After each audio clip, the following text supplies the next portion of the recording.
ሰላም እንደምን ቆያችሁን? ከቻናል ዋን የሰዓቱን ዋና ዋና መረጃዎች ይዤላችሁ የቀረብኩት ሊዲያ ዝናቡ ነኝ። ከዜናዎቹ ጋር አብራችሁን ቆዩ።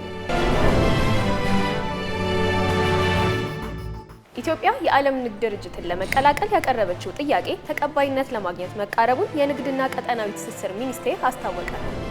ጣሊያን ለኢትዮጵያ 4.1 ሚሊዮን ዩሮ ልትሰጥ ነው። ገንዘቡ የሽረና የጎንደር ሆስፒታሎችን የጤና አጠባበቅ አገልግሎት ለማጠናከር የሚውል ነው ተብሏል። ኢንተርፖል ባወጣው አዲስ ሪፖርት ኢትዮጵያ በ2024 ዓ.ም በሳይበር ጥቃቶች ከዓለም አቀፍ ደረጃ በላቀ ሁኔታ ኢላማ የተደረገች ሀገር መሆኗ ተገለጸ።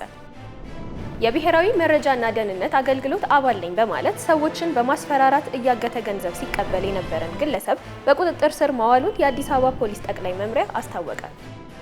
በጋምቤላ የሚገኘው የአኟክ ደን በዩኔስኮ የዓለም ስነ ምህዳር ዝርዝር ውስጥ 7 አዳዲስ ስፍራዎች ሲካተቱ ኢትዮጵያ አንዷ ሆናለች።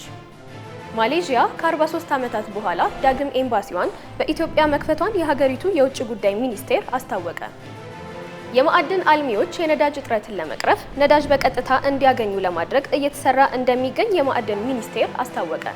ሩሲያ በሰው ልጅ ከሚጠበቁት ግኝቶች መካከል አንዱ የሆነውን ካንሰርን ያድናል የተባለውን ክትባት ለመጀመሪያ ጊዜ አስተዋወቀች።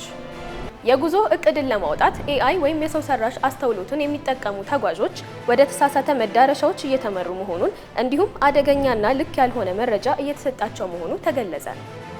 ለሰዓቱ የነበሩን ዋና ዋና መረጃዎቻችን እነዚህን ይመስሉ ነበር። የእነዚህንና ሌሎች ዝርዝር መረጃዎቻችንን በማታዊ የዜና ሽፋናችን የምናደርሳችሁ ይሆናል። ሰናይ ጊዜን ተመኘ።